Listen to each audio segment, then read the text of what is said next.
Hello मेरे प्यारे दोस्तों, गाइड और पैन में आपका फिर से स्वागत है। दोस्तों शुरू करते हैं अपनी अगली वीडियो। इस वीडियो में हम लोग बात करेंगे ऑनलाइन फाइनलाइजेशन ऑफ अकाउंट की। दोस्तों, ऑनलाइन फाइनलाइजेशन ऑफ अकाउंट एक ऐसा इंपॉर्टेंट टॉपिक है जो प्रैक्टिकल लाइफ में तो बहुत ज़रूरी ही है, लेकिन ये थ्योरेटिकल भी बहुत ज़रूरी है। जैसा कि मैं आप लोगों से बात कर रहा हूँ, एक ऑडिटर की बात अगर हम लोग करें तो ऑडिटर के पास एक सबसे इंपॉर्टेंट राइट होता है ऑनलाइन फाइनलाइजेशन को चेक करना। अब ऑनलाइन फाइनलाइजेशन को वो चेक करता है तो वो एक ही तरीका यूज करता है जिसका नाम है स्क्रूटनी। अब स्क्रूटनी करके जब वो इसे यूज करता है तो वो देखता है कि अकाउंट्स में बहुत सारी एरर्स हो जाती है। अब एरर्स कैसी होती हैं? एक्सपेंसेस में कहीं ना कहीं आप लोगों ने प्रॉफिट एंड लॉस में कोई एंट्री को गलत किया है या कोई एंट्री आपने रिकॉर्ड नहीं की है। एट अ टाइम जो भी एंट्री रिकॉर्ड नहीं हुई है, लास्ट में उसे रिकॉर्ड किया जाता है। इसी को फाइनलाइजेशन ऑफ अकाउंट कहते हैं। जैसा कि मैं प्रैक्टिकली आपसे बात कर रहा हूं, इसमें बहुत सारी चीजें देखी जाएंगी।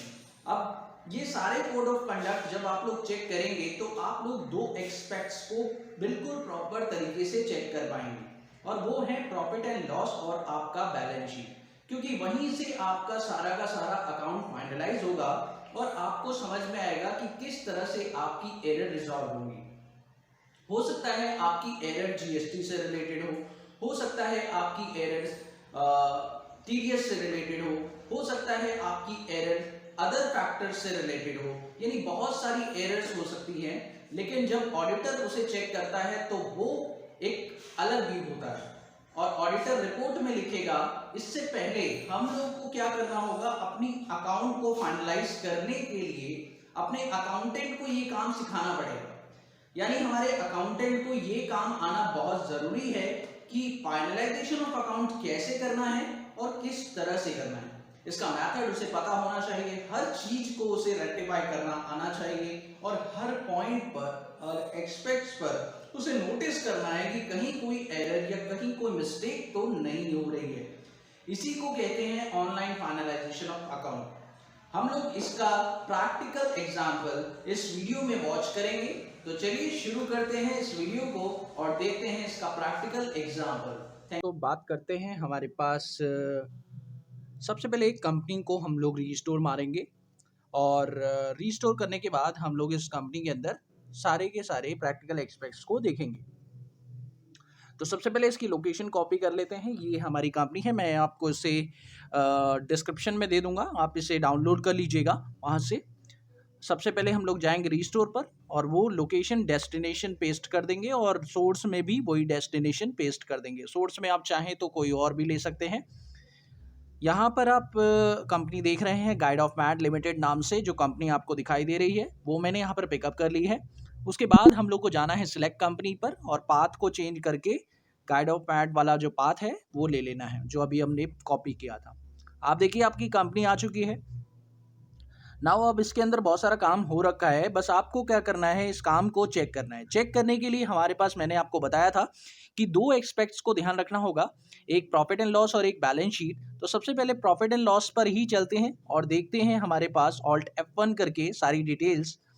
तो देखिए सबसे पहला काम, आपको ओपनिंग स्टॉक नहीं दिखाई दे रहा, आपको एक एक करके सारी चीज़ों को चेक करना है।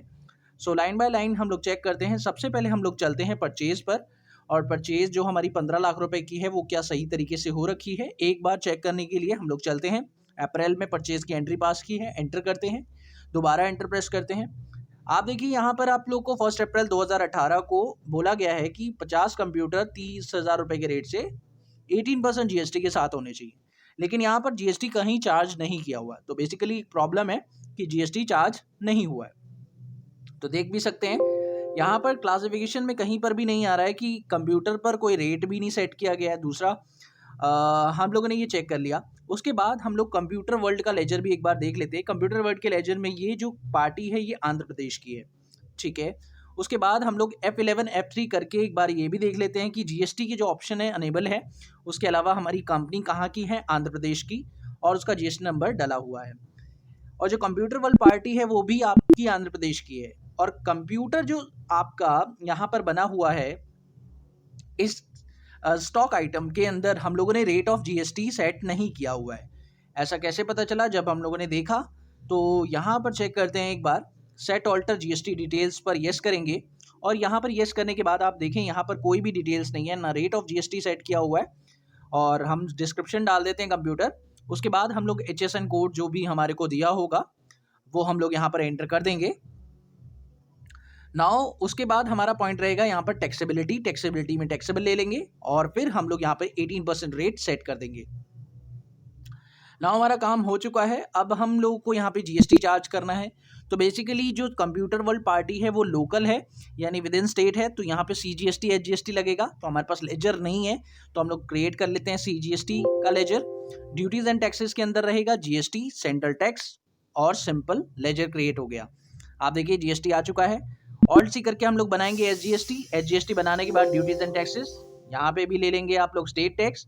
उसके बाद यहाँ पर भी आपका कंप्लीट हो गया। तो ये एंट्री आपकी पूरी तरह से कंप्लीट है। आप लोग सारी चीज़ों को चेक कर चुके हैं। एक बार हम लोग आपको दिखा देते हैं कंप्यूटर वर्ल्ड का लेजर। तो ऑल्ट एंटर कर कंट्रोल एंटर करके आप लोग कंप्यूटर वर्ल्ड का लेजर भी देख सकते हैं, उसमें भी सारी चीज़ें सही हैं। और परचेज का भी एक बार लेजर चेक करें कंट्रोल एंटर करके, तो बिल्कुल सही तरीके से परचेज का भी लेजर बना हुआ है, इसमें कोई दिक्कत नहीं है। तो ये हमारी पहली जो वर्क है स्क्रूटनी का, चेकिंग का हो गया। चलिए बात करते हैं यहीं पर F4 प्रेस करके पार्टी का लेजर भी चेक कर लेते हैं कंप्यूटर वर्ल्ड का। तो बेसिकली यहाँ पर F4 प्रेस करके कंप्यूटर वर्ल्ड का लेजर भी हम लोग एक टाइम पर चेक कर लेते हैं। तो अमाउंट बिल्कुल सेम है, कोई और एंट्री इसके अंदर नहीं है कंप्यूटर वर्ल्ड के साथ और बिल्कुल सही अमाउंट है, कोई दिक्कत नहीं है। चलिए बात करते हैं अगली एंट्री पर और अब चलते हैं सेल्स पर। तो बेसिकली हम लोगों ने परचेज की एंट्री तो पास कर ली और उस पर जो भी गलती थी हम लोगों ने उसे भी रेटिफाई कर लिया है। अब हम चलते हैं अगले पॉइंट पर, जो कि हमारा है, अगले पॉइंट पर चलना है और अगले पॉइंट में हमारा पॉइंट है सेल्स। तो सेल्स पर चलना है अब हम लोगों को। तो बेसिकली यहाँ पर आ जाते हैं सेल्स पर और चेक करते हैं कि सेल्स में क्या क्या चीज़ें हम लोगों ने की हुई हैं। तो यहाँ पर त्रिवेणी पार्टी प्राइवेट लिमिटेड से हम लोग को सेल्स करनी है। यहाँ पे भी वही प्रॉब्लम्स है, हम लोग इसका लेजर चेक कर रहे हैं तो बिल मेंटेनेंस का ऑप्शन यहाँ नहीं दिया हुआ है, आप इसे यस कर सकते हैं। और ये एक पार्टी अनरजिस्टर्ड है तो कोई प्रॉब्लम नहीं है, अनरजिस्टर्ड हो तो हम लोग को जो GST चार्ज करना ही है। लोकल पार्टी है तो CGST HGST ही चार्ज होगा, बस इस पर आपने चार्ज नहीं किया है। लेजर हमारे बने हुए हैं, हम लोग को सिर्फ चार्ज करना है CGST HGST। तो आप देख सकते हैं सिंपल तरीके से हम लोगों ने CGST HGST चार्ज कर दिया है और हमारा ये जो वर्क है कंप्लीट हो चुका है। चलिए अगले पॉइंट पर चलते हैं और अगले पॉइंट में हम लोग देखेंगे कि क्या एक्सपेक्ट्स हैं जो इसके अंदर देखने हैं। सो बेसिकली और एक्सपेक्ट्स की बात करते हैं। यहाँ पर चलते हैं कंप्यूटर। अब कंप्यूटर का क्लोजिंग बैलेंस अगर आप देखें तो बिल्कुल सही आ रहा है। क्यों? क्योंकि अगर आप परचेज चेक करें तो परचेज में आप चेक करें तो आपके पास 50 पीसेस थे जो आपने क्या किए थे, 30,000 रुपये के रेट से परचेज किए थे। उसके बाद आपने बेचे कितने, सेम चेक कर लेते हैं, 30 पीसेस 35,000 के रेट से जो है आप लोगों ने बेच दिए। और जब बात कर रहे हैं 6 लाख की, तो 6 लाख अमाउंट कैसे आया? बेसिकली 20 पीस बचे हैं और 30 रुपये के रेट से 15,000 रुपये के रेट से जो है आपका 30,000 रुपये के रेट से आपका जो अमाउंट है 6 लाख रुपीज़ आ गया। तो यहाँ पर आप लोगों ने सिंपल तरीके से चेक कर लिया। अब बोनस का लेजर चेक कर लेते हैं एक बार। बोनस के लेजर में साफ साफ लिखा है कि आपने बोनस पे किया है विद द बैंक और चेक से पे किया है, तो कोई प्रॉब्लम नहीं है, सिंपल है, एकदम सही एंट्री है, इसमें कोई इश्यू नहीं है, कोई भी दिक्कत नहीं है, एंट्री बिल्कुल सही है। लेकिन एक प्रॉब्लम है, आपका सैलरी एंड बोनस का एक लेजर बना हुआ है जिसमें आपने यूज़ किया है। तो हम ये काम करते हैं, जो बोनस का एक्स्ट्रा लेजर हम लोगों ने क्रिएट किया है उसको भी इसमें ट्रांसफ़र कर देते हैं। तो ट्रांसफ़र करने के लिए हमें एक जनरल एंट्री पास करनी होगी और याद रखिए कोई भी एडजस्टमेंट एंट्री पास करें तो 31 मार्च को ही करें। तो 31 मार्च को हमको एक एडजस्टमेंट एंट्री पास करनी होगी। सैलरी एंड बोनस को डेबिट कर देंगे 10,000 से और क्रेडिट कर देंगे बोनस को, और बोनस से जो है आपका अमाउंट निकल जाएगा और सारा का सारा जो अमाउंट आपका शिफ्ट हो जाएगा किसमें, सैलरी एंड बोनस में। तो बीइंग एंट्री रेक्टिफाइड, तो आपकी जो एंट्री है वो रेक्टिफाइड हो चुकी होगी, यहाँ पर आप लोग देख सकते हैं सिंपल तरीके से। अब हम लोग चेक करते हैं अगले पॉइंट की तरफ, और अगला पॉइंट हमारा है प्रॉफिट एंड लॉस के अंदर आते हैं और प्रॉफिट एंड लॉस में हम लोग अगले पॉइंट को चेक करते हैं कि हमारा अगला पॉइंट क्या है। और अगला पॉइंट है हमारे पास कन्वेंस का। देखिए दोस्तों, कन्वेंस की बात करते हैं, एक बार एंट्री को ओपन करते हैं और चेक करते हैं कि क्या है एंट्री और किस तरह से की गई है। एंट्री में लिखा है कन्वेंस किया है कैश में, लेकिन यहाँ पे साफ साफ लिखा है परचेज ऑफ रेवेन्यू स्टैम्प। अब रेवेन्यू स्टैम्प का मतलब प्रिंटिंग एंड स्टेशनरी होता है, तो यहाँ पर हम लोग को कन्वेंस में नहीं इसे रखना है, इसे रखना होगा प्रिंटिंग एंड स्टेशनरी में, क्योंकि ये एक स्टैम्प है तो स्टैम्प पर्पज से यूज़ हो रहा है। तो इसके लिए हम लोग को एक जनरल एंट्री पास करनी होगी। प्रिंटिंग एंड स्टेशनरी का लेजर डेबिट करना होगा, जो कि हमारे पास क्रिएटेड नहीं है, तो हम ऑल्ट सी करके यहाँ पे प्रिंटिंग एंड स्टेशनरी का लेजर क्रिएट कर लेते हैं।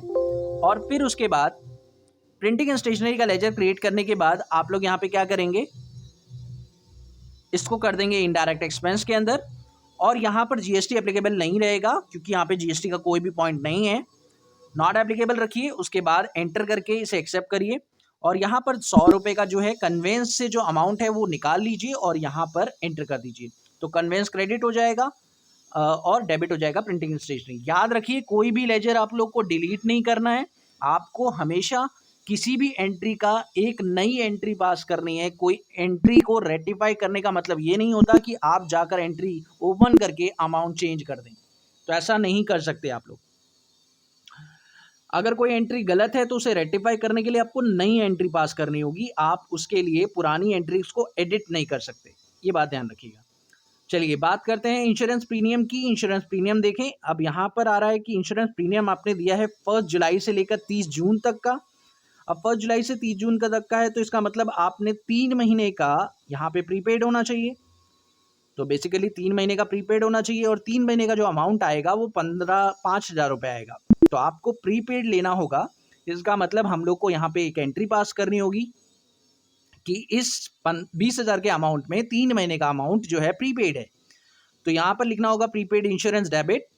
अब यहाँ देखिए 5,000 का ऑलरेडी ओपनिंग बैलेंस दिखाई दे रहा है और हमको 5,000 और डेबिट करना है, तो यहाँ डेबिट कर दिया।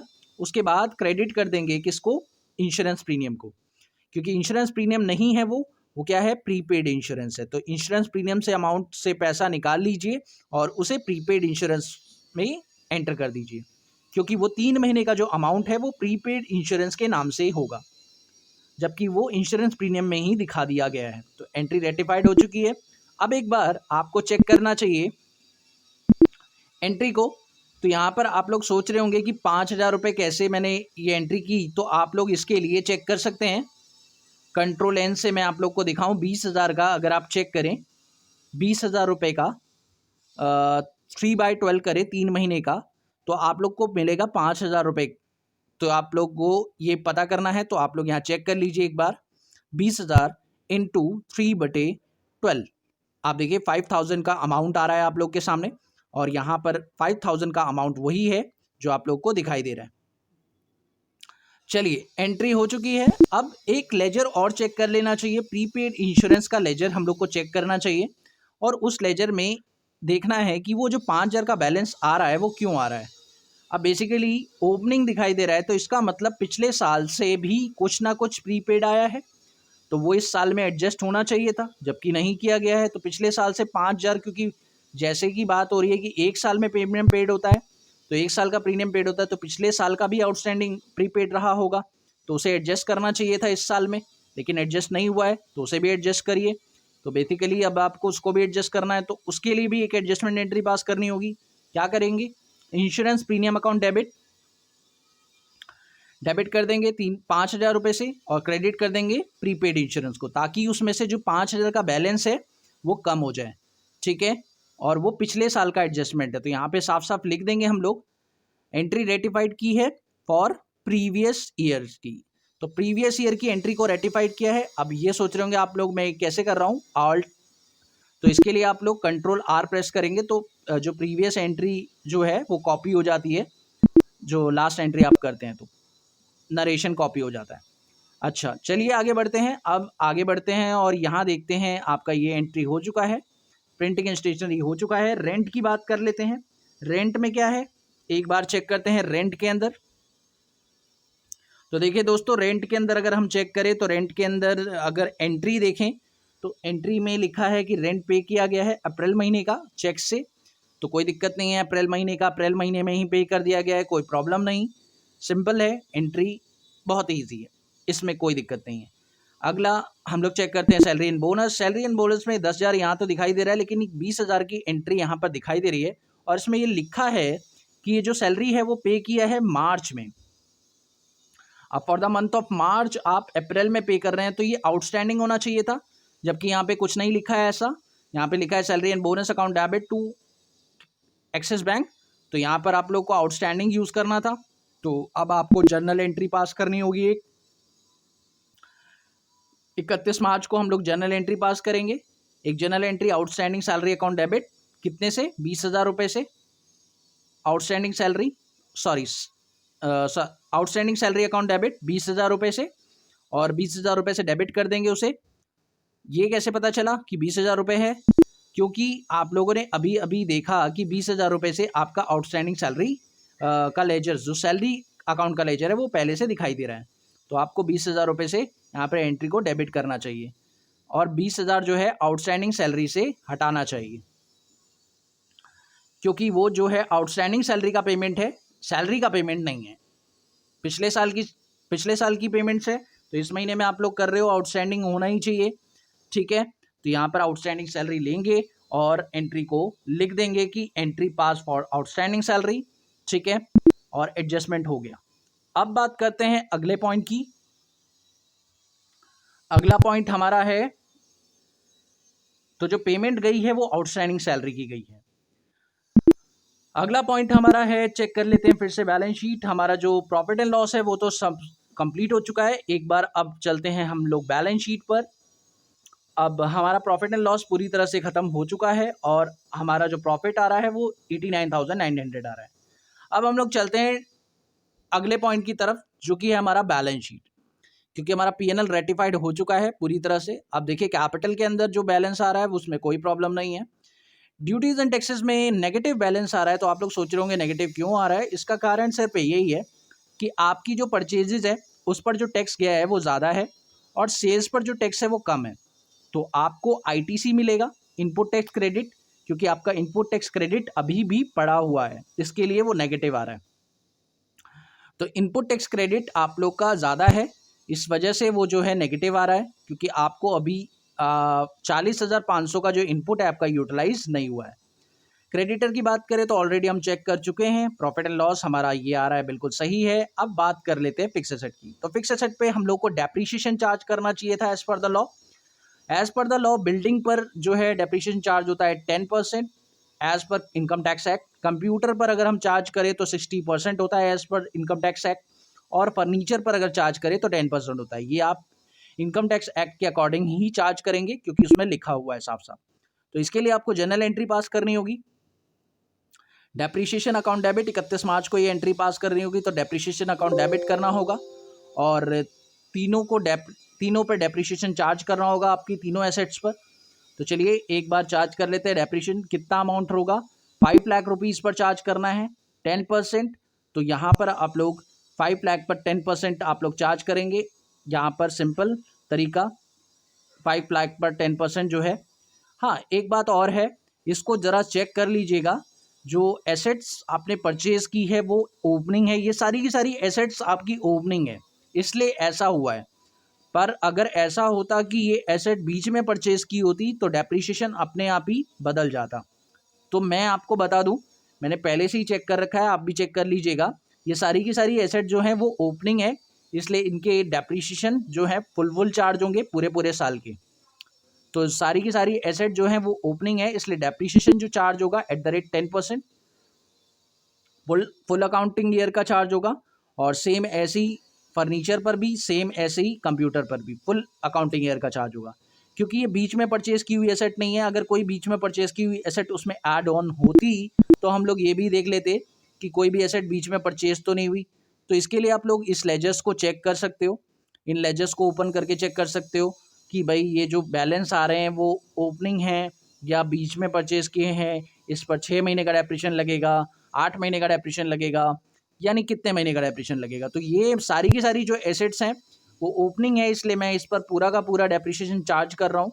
तो यहाँ पर आप 60,000 पर 60% डेप्रीशिएशन चार्ज होता है कंप्यूटर पर, तो ये मैंने लिख दिया है। इसी तरीके से डेप्रिसिएशन फर्नीचर पर भी चार्ज हो जाएगा और हमने ये चार्ज कर लिया है और यहाँ पर हमने लिख दिया है। नाउ हमारा डेप्रिसिएशन चार्ज हो चुका है। अब देखिए दोस्तों यहाँ पर प्रिंटर आ रहा है। अब प्रिंटर तो आपको पता ही होगा 350 का प्रिंटर तो मिलता ही नहीं है। तो बेसिकली ये प्रिंटर का जो पैसा है आपका, ये आपने एक एंट्री पास की है 350 की, लेकिन ये प्रिंटर नहीं हो सकता। तो इसके लिए हम लोग को इस प्रिंटर को कहाँ डालना होगा, इसे प्रिंटिंग एंड स्टेशनरी में ही एंटर करना होगा, क्योंकि ये कार्टेज के लिए है। अगर आप इस एंट्री को ओपन करके चेक करेंगे तो वो कार्टेज का जो पैसा है वो इसमें डाल दिया गया है। तो हम लोग यहाँ पर क्या करेंगे, प्रिंटर को हटाएंगे और वो पूरा का पूरा अमाउंट हम लोग डेबिट कर देंगे किसमें, प्रिंटिंग एंड स्टेशनरी में। क्योंकि वो जो पैसा हम लोगों ने खर्च किया है प्रिंटर पर, वो कार्टेज उसके अंदर डलवाने के लिए खर्च किया है, इसलिए वो जो सारा पैसा रहेगा वो सारा पैसा हमारा 350 प्रिंटिंग एंड स्टेशनरी में कवर होगा। उसके बाद बात करते हैं नेक्स्ट पॉइंट की। नेक्स्ट पॉइंट आप लोग का है, तो अगला पॉइंट हम लोग चेक करते हैं बैलेंस शीट में। और क्या है बैलेंस शीट में, अगले पॉइंट पे चलते हैं, वो है इन्वेस्टमेंट। इन्वेस्टमेंट में देखिए 2 लाख रुपए की इन्वेस्टमेंट है, जिस पर 8% की एफडी हुई है। तो 8% का रेट ऑफ इंटरेस्ट आपको मिला है। तो यहाँ पर आप लोग का इंटरेस्ट एक्रू हो जाएगा पूरे साल का 8%। तो यहाँ पर एफडी का अकाउंट जो है डेबिट हो जाएगा और 8% 2 लाख का जो है 16,000 रुपये हो जाएगा और इंटरेस्ट रिसीव का जो लेजर है वहाँ यहाँ पे क्रिएट हो जाएगा। इससे आपका इंटरेस्ट एक्रू हो जाएगा पूरे साल का इंटरेस्ट एक्रू हो जाएगा और वो बैलेंस जुड़ जाएगा आपका एफडी के अंदर। तो आपका एफडी का बैलेंस हो चुका है 2,16,000 रुपये। सो एफडी का जो बैलेंस है वो एक्रूड होने के बाद 2,16,000 रुपये बन चुका है। उसके बाद अगला लेजर चेक करते हैं। अगले लेजर की बात करें तो यहाँ पर अब आपके पास मेरे ख्याल से अब कोई और लेजर नहीं रह गया है। आपका पूरा का पूरा फाइनलाइजेशन कंप्लीट हो चुका है। क्लोजिंग स्टॉक को करना नहीं है, डेटर ऑलरेडी कर चुके हैं, कैश और बैंक को हम लोग करते नहीं है, प्रीपेड इंश्योरेंस कर चुके हैं। प्रॉफिट एंड लॉस की बात करें तो प्रॉफिट एंड लॉस में आप लोगों ने देखा आप लोग को 450 रुपये का नेट लॉस आ रहा है। सो दोस्तों इस तरह से हमारा एक फाइनलाइजेशन होता है। अब ज़रूरी नहीं है कि यही एक मेथड हो, बहुत सारे अलग अलग तरीके हो सकते हैं, अलग अलग क्वारीज आ सकती हैं। तो एरर्स पर मैं अगली क्लास में बात करूंगा, अगले लेक्चर में। तब तक के लिए thank you so much for watching my video. Have a wonderful day दोस्तों। Happy learning. बाय।